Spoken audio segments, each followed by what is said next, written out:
아직도 꿈꾸는 남자 제5화 서울로 가는 길을 시작하겠습니다. 오늘은 제 인생에서 가장 큰 결정을 내린 날, 그리고 그 결정이 가져온 돌이킬 수 없는 결과들에 대해 말씀드리겠습니다. 1956년 5월, 초록마을에 전기가 들어온 지 2달이 지났을 때였어요. 제 사업은 날개를 단 듯 성장하고 있었습니다. 전기 제품 판매업만으로도 한 달에 환 15만 원을 벌고 있었거든요. 퇴비 사업까지 합치면 월 수입이 환 30만 원을 넘었어요.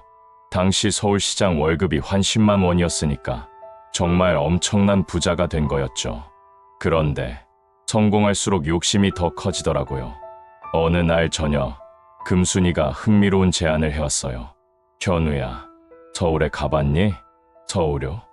전쟁 전에 잠깐. 이번에 서울에 있는 내 친척이 편지를 보냈어. 거기서 전기 제품 사업이 정말 잘 된다고. 서울에서요? 그럼 여기서 환 5만 원짜리 라디오가 서울에서는 환 10만 원에 팔린대. 그 말에 눈이 번쩍 뜨였어요. 정말이요? 서울 사람들은 돈이 많거든. 게다가 외국 물건들도 많이 들어온다고. 미군 부대에서 나오는 것들. 미군 부대. 그때는 한국 전쟁이 끝난 지 얼마 안 돼서 미군들이 많이 주둔하고 있었거든요. 그들이 가져온 전기 제품들이 시장에 풀리고 있었어요. 하지만 서울은 너무 멀고, 멀기는 기차 타면 하루면 가는데, 현우야, 생각해봐. 여기서 아무리 잘해도 한계가 있어. 금순이 말이 맞았어요. 시골에서는 아무리 잘해도 고객 수에 제한이 있었거든요. 서울에 가면 정말 큰 부자가 될 수 있어. 환 100만 원, 1000만 원도 꿈이 아니야. 환 1000만 원, 상상도 할 수 없는 돈이었어요. 그날 밤, 저는 잠이 오지 않았어요. 서울, 더 큰 세상, 더 큰 기회. 다음 날 아침, 할머니께 조심스럽게 말씀드렸어요. 할머니, 서울에 가볼까 합니다. 서울, 갑자기 왜? 사업을 더 크게 해보고 싶어서요. 할머니가 깜짝 놀라시더라고요. 현우야, 여기서도 충분히 잘 되고 있잖아. 왜 굳이 서울까지? 할머니, 더 큰 기회가 있어요. 서울에서는 지금보다 10배는 더 벌 수 있어요. 10배? 네, 그럼 정말 큰 부자가 될 수 있어요. 할머니가 한숨을 쉬시더라고요. 현우야, 돈이 전부가 아니란다. 여기서 평안하게 사는 것도 좋지 않니? 하지만, 그리고 서울은 위험해. 사람들이 서로 속이고 배신하고, 너 같은 순수한 아이가 가면, 할머니, 저는 이제 어린아이가 아니에요. 내 눈에는 아직도 어린애야. 그때 해숙 숙모도 나오시더라고요. 현우야, 정말 서울에 가려고?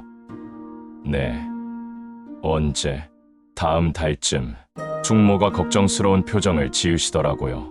현우야, 여기 사람들은 어떻게 해? 내가 없으면 걱정하지 마세요. 제가 가르친 사람들이 있으니까 퇴비 사업은 계속될 거예요. 그래도 사실 저도 마음이 편하지는 않았어요. 하지만 욕심이 더 컸거든요. 그날 오후 진우가 찾아왔어요. 형아, 정말 서울에 가? 그래, 나도 데려가. 나도 서울에 가고 싶어. 형아 혼자 가면 안 돼. 진우가 벌써 15살이 됐어요. 제법 어른스러워 보였죠. 진우야, 서울은 쉬운 곳이 아니야. 알아. 그래도 가고 싶어. 여기만 있으면 평생 농사꾼이야. 농사꾼이 뭐가 나빠? 나쁘지는 않지만 나는 더 큰 꿈이 있어. 형아처럼 사업도 하고 싶고. 진우 눈빛이 정말 간절했어요. 형아, 제발 나 혼자 두고 가지 마. 그 말에 마음이 흔들렸어요. 엄마는 뭐라고 하셔? 아직 말 안 했어. 형아가 허락해주면 말하려고. 진우야, 서울 생활이 얼마나 힘든지 알아? 몰라도 배우면 돼. 형아가 가르쳐주면. 결국 저는 진우도 데려가기로 했어요. 혼자 가는 것보다 가족이 함께하는 게 낫다고 생각했거든요. 서울 가기 일주일 전 충격적인 소식을 들었어요. 그날 오후 마을 아낙네 하나가 뛰어와서 소리쳤어요. 큰일 났어. 순영이가 준영이가 어떻게 됐다고? 남편 소식이 왔는데 죽었다고. 그 말에 머리가 하얘졌어요. 뭐라고? 전사 통지서가 왔어. 작년에 이미 죽었다고. 준영이 남편이 죽었다고? 저는 급히 순영이네 집으로 달려갔어요. 집 앞에는 이미 마을 아낙네들이 모여 있었고 안에서는 울음소리가 들렸어요. 준영아, 그만 울어. 이제라도 확실해진 게 다행이야. 저는 안으로 들어갈 수가 없었어요. 무슨 얼굴로 준영이를 볼 수 있겠어요? 몇 시간 후 사람들이 다 돌아가고 나서 조심스럽게 문을 두드렸어요. 준영 씨, 저예요. 잠시 후 문이 열렸어요. 준영이가 정말 많이 야위어 있었어요. 눈이 퉁퉁 부어 있고. 현우 씨, 왜 오셨어요? 소식 들었어요. 정말 유감입니다. 고맙습니다. 준영 씨, 이제 자유로워지신 거네요. 그 말이 나오자마자 후회했어요. 너무 성급한 말이었거든요. 준영이 얼굴이 차갑게 변했어요. 자유요? 남편이 죽었는데 자유라고요? 아니, 그게 아니라 현우 씨, 당신은 정말 변했어요. 사람이 죽었는데 자유라니. 준영 씨, 제가 잘못 말했어요. 이제 더 이상 저에게 오지 마세요. 당신 같은 사람과는 정말 인연을 끊고 싶어요. 그렇게 문이 닫혔어요. 저는 그 자리에 한참을 서 있었어요. 그 사건 이후 저는 서울 가기로 한 결심이 더 확고해졌어요. 여기 있어봤자 준영이와는 더 이상 아무 희망이 없었고 차라리 새로운 곳에서 새 출발을 하는 게 낫다고 생각했거든요. 금순이가 서울 연락처들을 정리해 주었어요. 현우야, 여기 주소들 잘 간직해. 내 친척이 명동에서 전기제품 가게를 하거든. 명동이요? 서울에서 제일 번화한 곳이야. 거기서 시작하면 금방 자리 잡을 거야. 고마워요. 그리고 이것도 가져가. 금순이가 봉투 하나를 내밀더라고요. 이게 뭐예요? 돈이야. 서울 가서 당분간 쓸. 봉투를 열어보니 한 50만 원이 들어있었어요. 이런 큰 돈을 어떻게 구하셨어요? 내가 모아둔 거야. 언젠가는 쓸 일이 있을 거라고. 하지만 이건 너무 받아. 우리 사이잖아. 그런데 금순이 표정이 좀 이상했어요. 금순 씨, 혹시 현우야, 나도 서울에 가고 싶지만 아직은 못 가겠어. 왜요? 여기 정리할 일들이 있어. 하지만 나중에 갈게. 정말요? 그럼 몇 달 후에 서울에서 만나자. 떠나기 이틀 전 이상한 일이 벌어지기 시작했어요. 갑자기 퇴비 사업 고객들이 주문을 취소하기 시작한 거예요. 현우 총각, 미안해. 이번 달 주문은 취소할게. 왜요? 갑자기. 그냥 사정이 생겨서. 하나둘이 아니라 거의 대부분이 취소를 했어요. 이상했어요. 분명히 어제까지만 해도 잘 팔리고 있었는데 더 이상한 건 전기 제품 주문도 줄어들기 시작했어요. 현우 총각이 서울 간다며? 그럼 앞으로 고장 나면 누가 봐주냐? 물건 사도 고장 나면 어쩌지? 사람들이 불안해하기 시작한 거예요.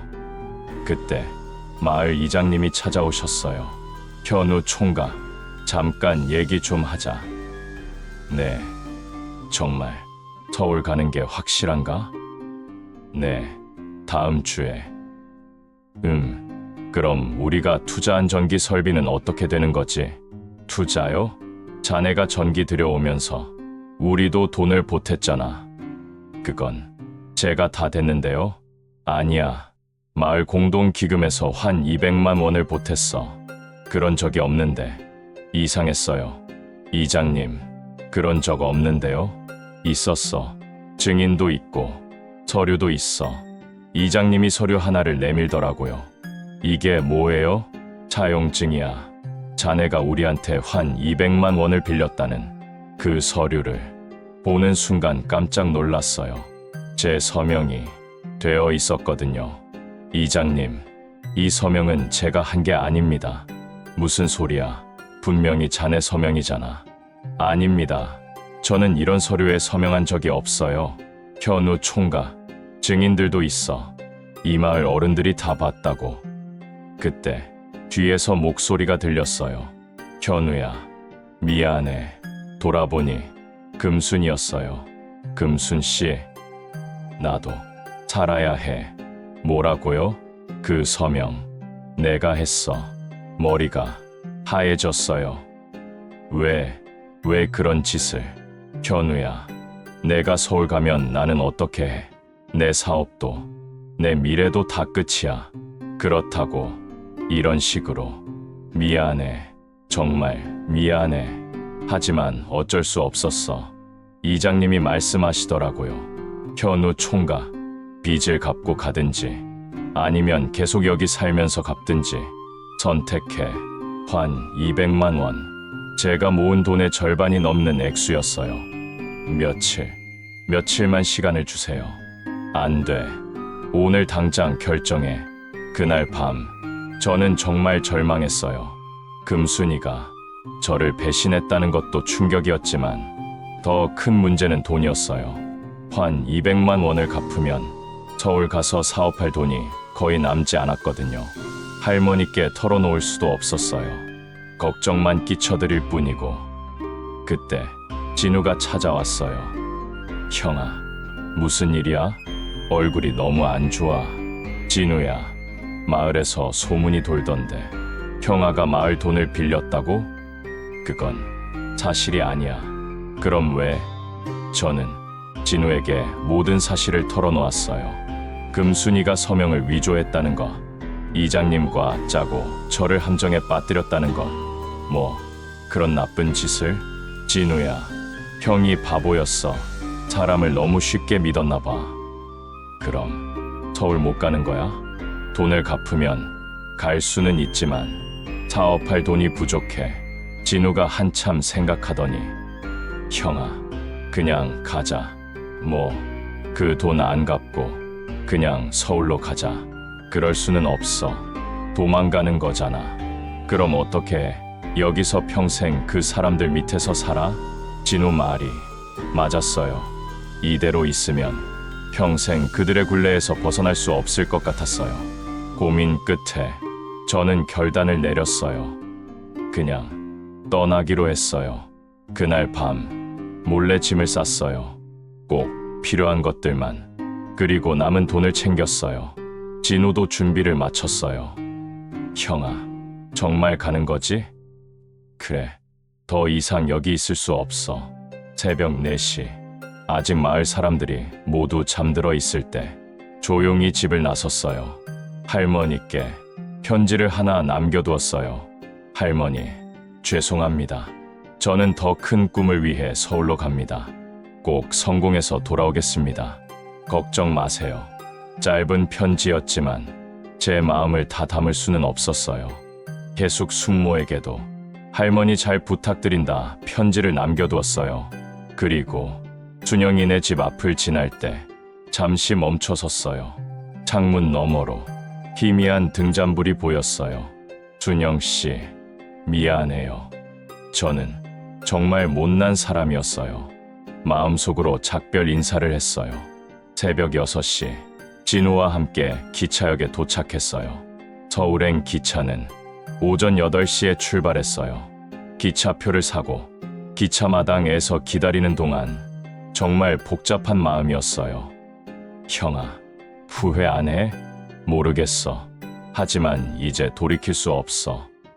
그래, 우리 앞으로만 보자.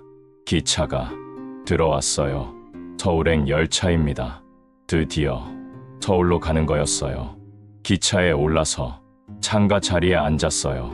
기차가 출발하면서 초록마을이 점점 멀어졌어요. 감나무, 우물, 마을회관, 그리고 준영이네 집, 모든 것이 추억 속으로 사라져갔어요. 형아, 서울에 가면 뭐부터 할 거야? 일단 자리부터 잡아야지. 그 다음에 사업을 다시 시작하고 정말 큰 부자 될 수 있을까? 그래야지. 반드시. 기차는 서울을 향해 달리고 있었어요. 오후 2시 서울역에 도착했어요. 기차에서 내리는 순간 정말 다른 세상이었어요. 사람들이 정말 많았어요. 그리고 모두들 바쁘게 걸어가고 건물들도 초록마을과는 비교할 수 없을 정도로 컸어요.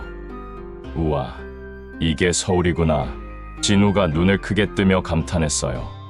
저도 마찬가지였어요. 전쟁 전에 잠깐 본 서울과는 완전히 달랐어요. 복구 공사가 한창이었거든요. 새 건물들이 올라가고 도로도 새로 포장하고. 형아, 여기서 어떻게 살아? 일단 명동으로 가보자. 금순이가 알려준 주소를 찾아가기로 했어요. 택시를 탔는데 택시비만 한 500원이었어요. 시골에서는 상상도 할 수 없는 금액이었죠. 명동에 도착해서 주소를 찾아보니 대안전기상회라는 간판이 걸린 가게였어요. 안으로 들어가니 중년 남자가 나왔어요. 누구신지? 금순이 소개로 왔습니다. 김연우라고. 아, 금순이가 편지로 얘기했네. 어서 와.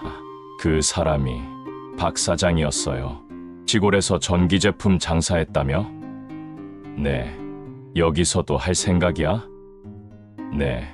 그런데 자본이 얼마나 있어? 한 30만 원 정도. 박 사장이 코웃음을 쳤어요.